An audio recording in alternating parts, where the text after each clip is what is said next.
Hey guys, how's it going? RedX here. I wanted to update you guys on the current state of the Camaro and what's being done to it currently. I'll show you that the wheels are basically gone, but the lug nuts are still there, screwed in. It's a bit stupid looking. But the reason why the wheels aren't there is because I got them sent out to a place not too far, and wanted to get them powder coated and painted gloss black to match the rest of the Camaro. I wanted to do that because I just thought that the silver wheels, that it just didn't really fit the rest of the car, in my opinion, and I wasn't going to put decals on it to match the wheels.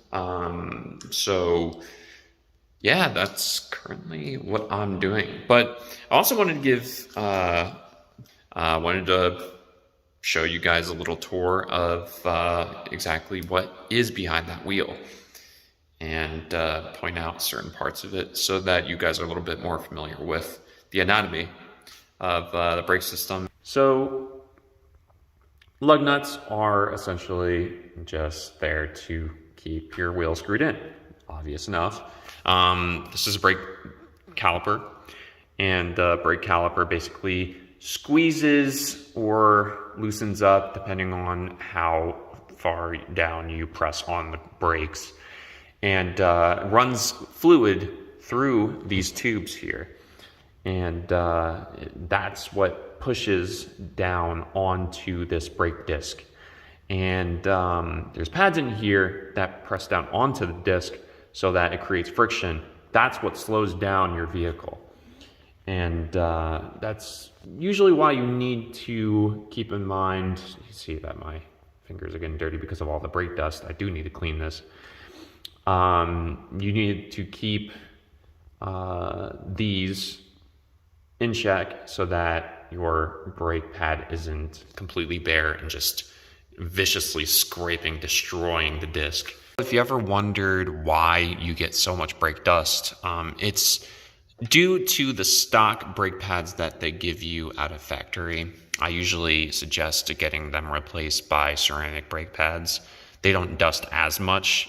You still could have issues, but to eliminate the problem altogether, I would suggest getting the wheel and the wheel barrel coated up with some kind of ceramic coating, and get some ceramic brake pads as well.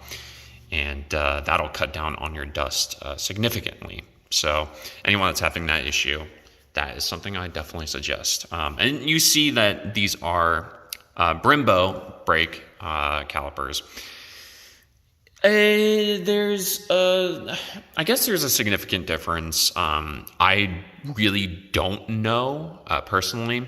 I would say that they're just performance-based ones. I don't know what makes them any different from a regular brake system, especially the stock that comes with the Camaro. I'm not sure if Brembos are stock or come with an SS one without adding it into a package, but nonetheless, they're a performance brand of brake system. It's a brake system in itself. So but yeah, stops pretty quick, and I might need to get new brake pads, but other than that, yeah, it works pretty well. So I've owned my 2017 black Camaro for a little over 3 months, and so far I haven't had any major issues or minor issues at all, other than the fact that I might have to change my oil soon.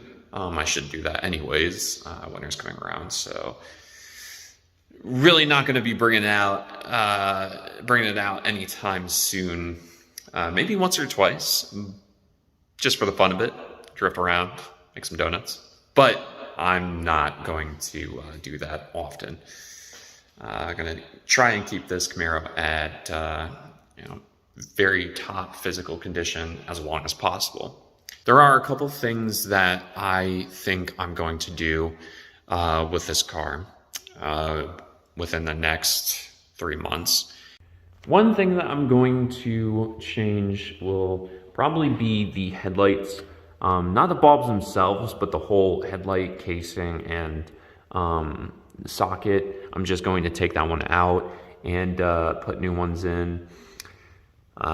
These are HIBs. They're not full-on LEDs, so it's not quite as bright as most headlights that are standard nowadays.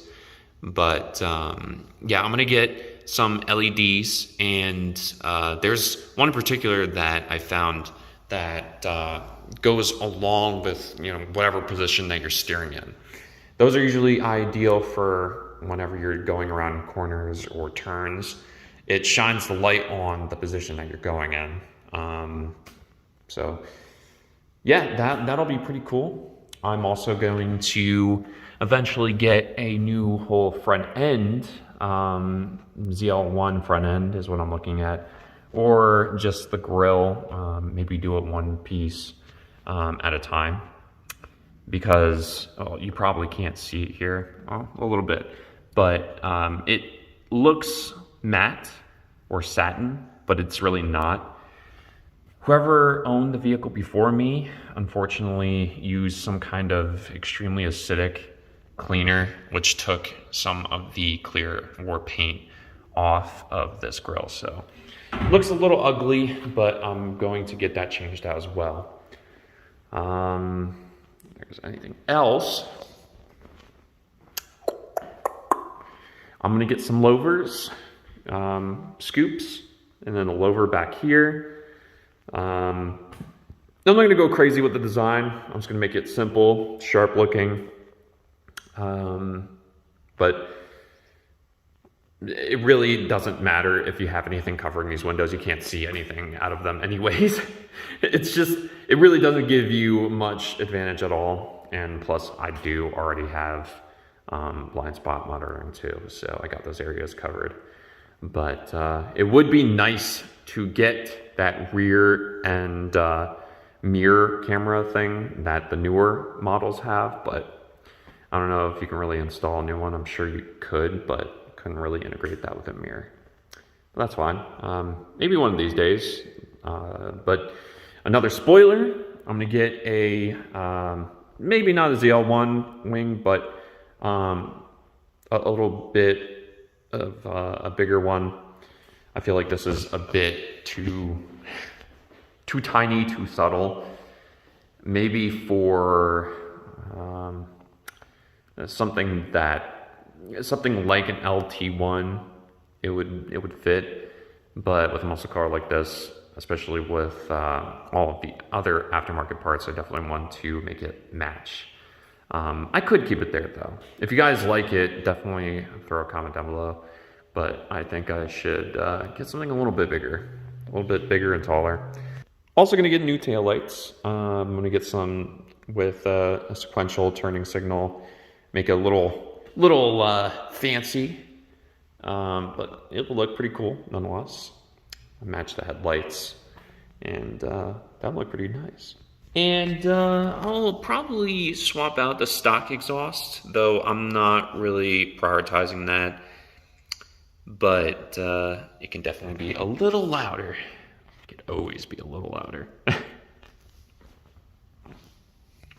And last but not least, I'm definitely going to be putting a supercharger in here. But I'm going to do it right, build the bottom out first, and make sure that everything is upgraded before putting a supercharger in there. You could always bolt one in without doing anything to it. LS engines are basically just that easy to work with or modify. But if you don't build the bottom out or compensate for the extra power, you could run into some issues pretty quickly.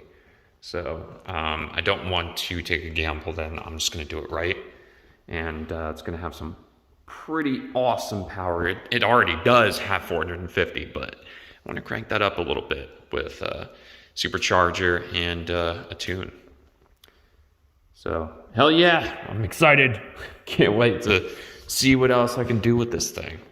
Probably gonna be spending a bit more money than I thought I was going to originally, but is my dream car. Now, I know this was a really quick update, but there's going to be some more content on the way for sure. I'm going to do a night drive as well as a couple of day drive FOV videos. So stay tuned for that and other shenanigans, maybe some really stupid stuff, though I'm never promoting anyone to do anything stupid in a sports car. It's dangerous, don't. And I'm never going to do anything that's like over the top. But there's always going to be some shenanigans that come alongside just owning a sports car, because that's what makes it exciting. You know, life, you only live once, and yes, you know, you always want to be careful, but sometimes you got to live on the edge as well. It's just the only way to truly live. Gotta live it up like Larry. That's what I always say. I don't know. I'm gonna stop this recording, but if you guys enjoyed, hit that like button. If you didn't, dislike, and subscribe if you aren't already. Stay tuned for more, and I'll be showing you guys a lot more in the coming weeks ahead. Till then, stay awesome. Imperfections, and with black, all of those imperfections are shown pretty easily. While the wheels are off, I wanted to show you guys what's behind the wheels. You got your brake